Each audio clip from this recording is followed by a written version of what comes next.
Okay, very well. Good morning. We are here today with our expert, our business angel, Selvaggia Fagioli, start expert. Okay, Selvaggia, we would like to have a nice conversation with you, talking about your experience as business angel and early stage investor. Can you please introduce yourself and your business? Yeah, thank you. Thank you very much. So my name is Selvaggia. I'm a business angel and a member of Angels for Women. That is an Italian business angel association that invests in female-led startups. I'm also advising startup founders in defining their business model and get investment ready. And I'm also, and I really love to do it, speaker as a role model for younger generation, enhancing diversity in a startup founders team. Very interesting. And Selvaggia, what did inspire you to become a business angel? Yeah, actually, I became a business angel per chance. So by chance, it was not my idea at the beginning, but I was on LinkedIn and I found information about Angels for Women. So I started research better this role and thinking, but that maybe I could become a business angel because I have a lot of give back, a lot of knowledge and experience to give back to younger founders. And so that's how it started. I contacted associations and I became a member of Angels for Women. And then I started also investing in some small holdings that invest in startups. And that is my story. Ah, okay. So you started, first of all, in a group of founders. Okay. Yeah. This is very interesting. In the beginning, what were the initial challenges you faced when you started your business, and how did you overcome them? So thinking about my personal business, I think the most challenging part is finding customers, finding leads. It's something that usually is not considered when you are, a freelancer entrepreneur. You are very good at something on the technological part of the business. So you are an expert in doing something.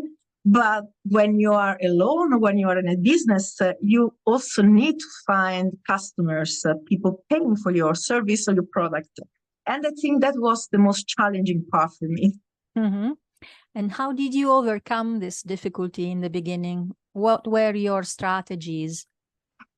Yeah, I think it's not something that can be overcome at all, but it's something you become better at managing and doing it.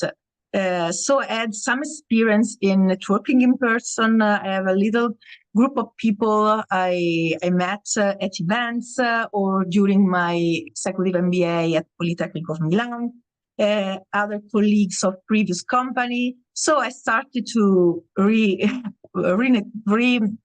work on the networking part of myself and promote myself as a product at the beginning.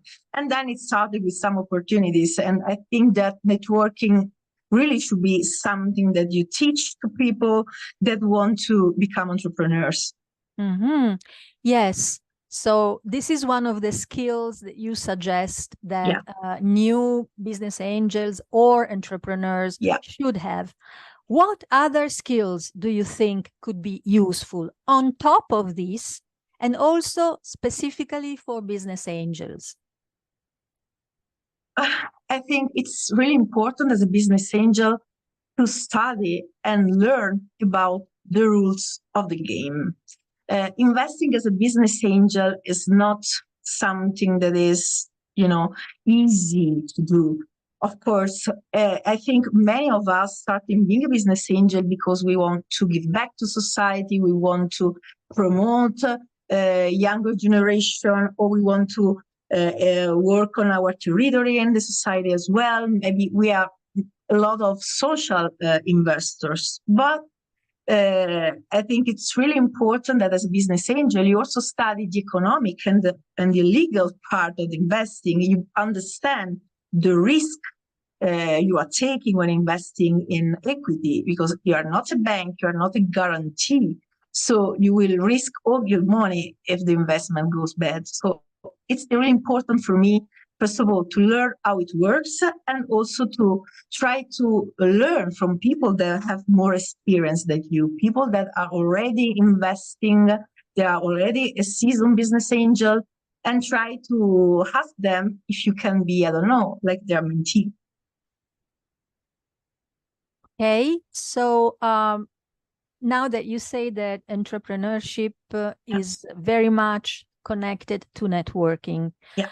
Do you have any tips? How do you do networking and not net drinking, net eating, or net chatting? Yeah, okay. We are in Italy, so net drinking is a must, I would say. However, just to get on the serious part, it's something that people that are used to do business development well know. You need to understand who or what is your target customers, or if you are considering investor, what could be their target investment. Try to study where you can find them in the online and offline situation. I'm giving suggestion maybe more on the online, that is easier for beginners. So let's start doing research for keywords on LinkedIn, try to connect to people, try to follow company pages, understand employee and other people that follow that page, and try to make a strategy. What do I want from this connection? Another useful tips could be attending virtual events for entrepreneurs and business angels.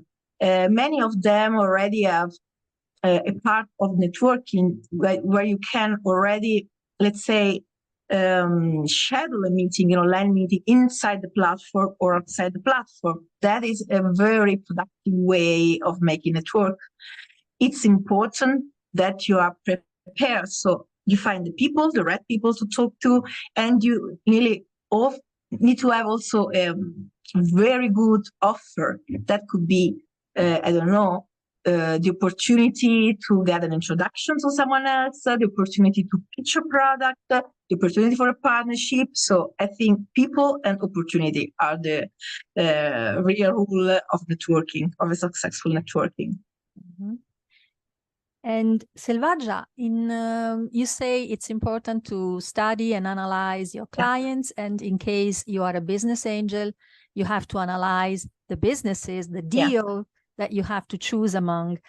In what sectors are you mostly investing, and what do you think are at the moment the most attractive sectors of early stage investment? Okay, in my history, I've invested in some holding investing companies, so not directly in startups. I invested in marketplace, especially on the sustainability topic. I've invested in some on the biotech and medtech.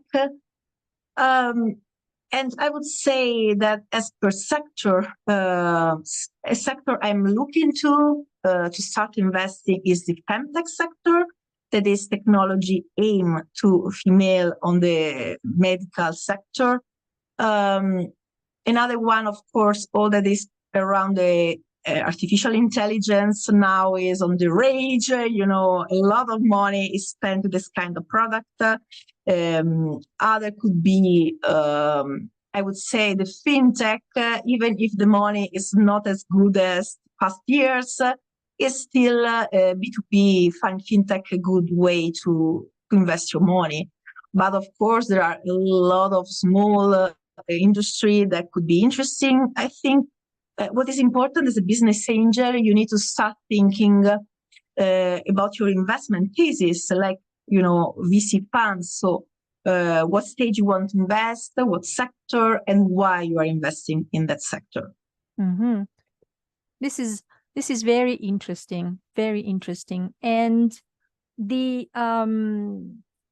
when you start dealing with new enterprises, when you say that you are investing through an holding, and do you actually meet enterprises? Do you actually meet the founders? And do they do a pitch in front of you? I mean, this myth of the pitching in front of the business angels, the dragon's den. Yeah.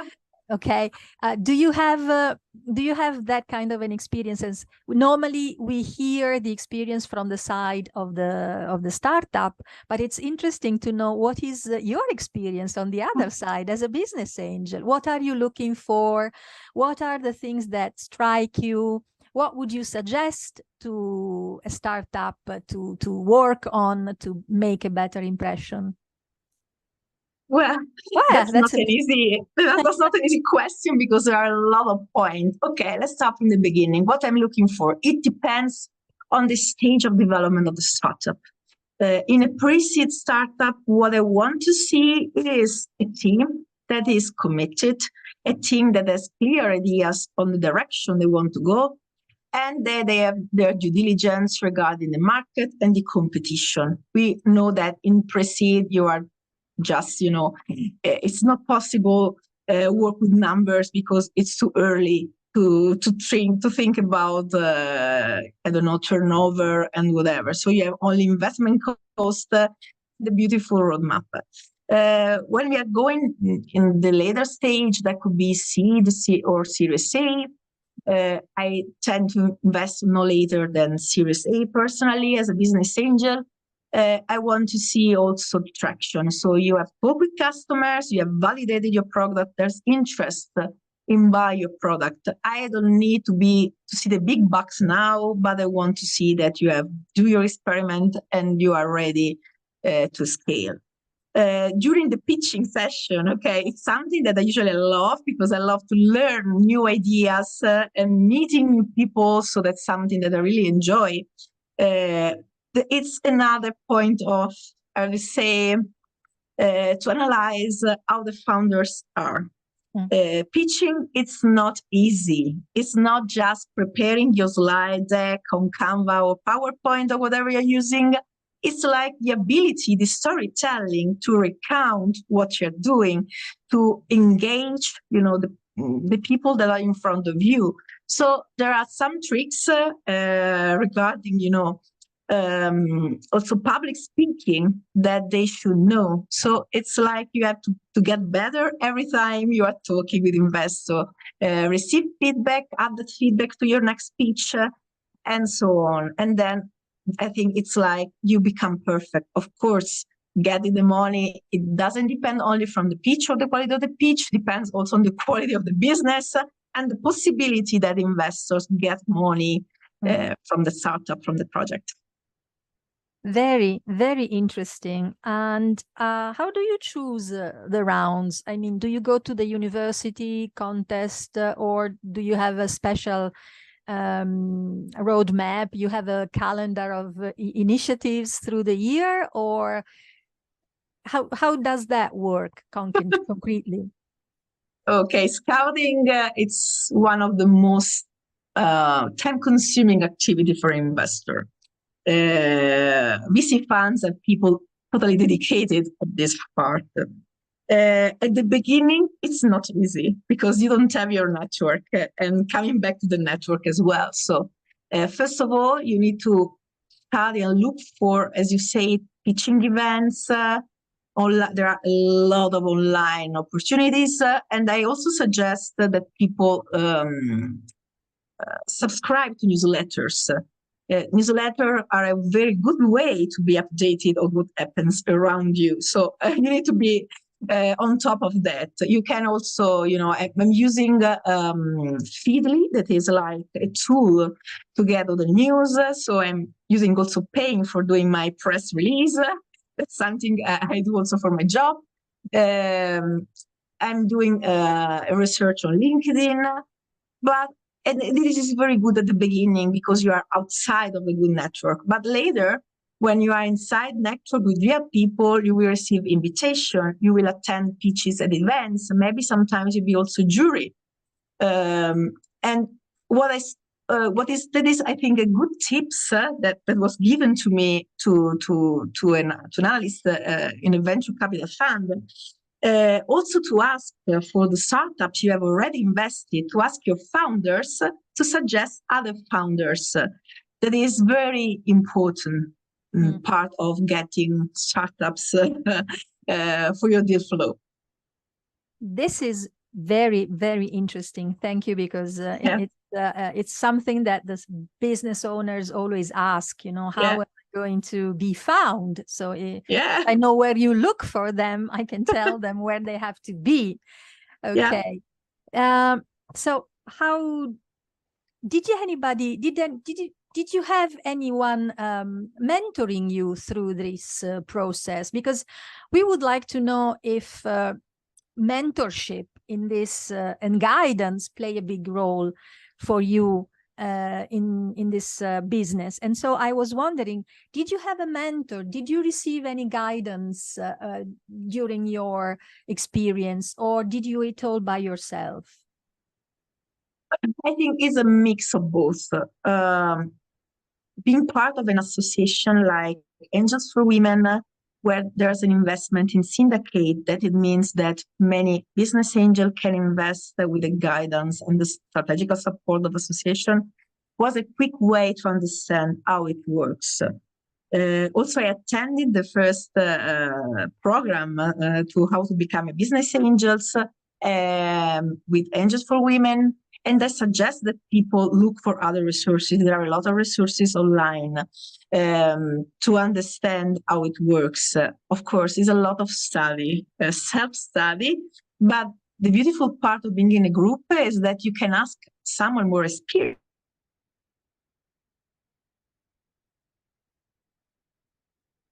And if they have experience in that particular feature, that could be the safe contract, could be how to analyze the financials, so whatever. I think it's a mix of both. To look for your group business angel, to learn, and look for yourself.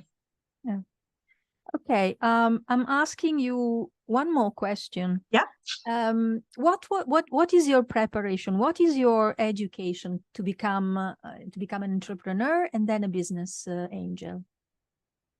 As I usually say, I did the reverse one, because my first degree is in foreign languages. So I'm not a lawyer or, economic experience and whatever. So I started working in the corporate environment and about 15 years ago, became passionate about startups. Was the very first part talking of startups here in Italy. So I decided to self-study. I did my executive MBA at the Polytechnic of Milan, where I learned better how it works, attending events. And then I started to promote myself, being part of networks like the PolyHub, Startup Geeks, whatever. I think that was really important. And I worked a lot of my personal branding too, to be found from the side of startups that are looking for investment. Mm-hmm. And as I said, a lot of networking. I have done a lot of different courses during this time to become, to learn the tools regarding, lean startups, agile. So because I'm also an agile master and whatever. So I studied a lot to understand how it works. I know that I don't know everything, but I think it's not possible because, also professional investors have people specialized in different skills. I think I'm really happy at what I know now, but I'm still learning. I'm just enrolled to the Venture Academy, so to Italian Tech Alliance, because I want to learn another stage, some more skills regarding the investment sector. And it is what I do, what I suggest. Don't stop learning.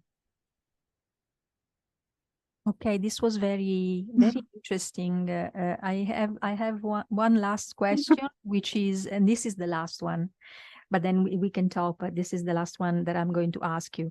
And the question is, do you think, do you really suggest a woman that shares your interests, that is in the business, more or less, to start considering this career? I mean, do you think it is important and interesting, and there are good chances, interesting chances for women in this field? Well, I can only say that I would love that more women starting becoming a business angel. In Europe, it's around the 14-15% only of women investors as business angel. And as you know, female founders get less than 1% of the money. So I think it's really important for many reasons. Most is to bring diversity and to get over the bias of identification. That's when people got the money and decided to get the money, they unconsciously try to give the money to people they identify with. So less women in the game, less women that get the money. So unfortunately, there is nothing we can do about that. Also, with educating investing team, that's so far you can arrive, that's not possible to overcome that. And the other one, because I really want women to start thinking about their money, what they can do with their money. Women have always been considered some, oh, why are you dirtying your hands with money, with investment? It's something done by men, not by women. So I think if you are a successful entrepreneur, freelance, but also successful manager, because business angels are not always entrepreneurs. You also could be, I don't know, a C-level or a manager in a company. I would suggest that you start thinking about it, about what you can do, because angel investing is still something very related to, I don't know, advising startups. So you can also give back your knowledge. You can support the founders get the success. So it's what is called smart money, because you give knowledge with your money. Of course, you can decide that you want only to do the financial part, and it's fine too. But you can also think that you want to be more invested in what the team is doing. However, I think that we really need more money from women, yes, as an angel. Thank you very much. Yeah. Thank you to you, Luisa.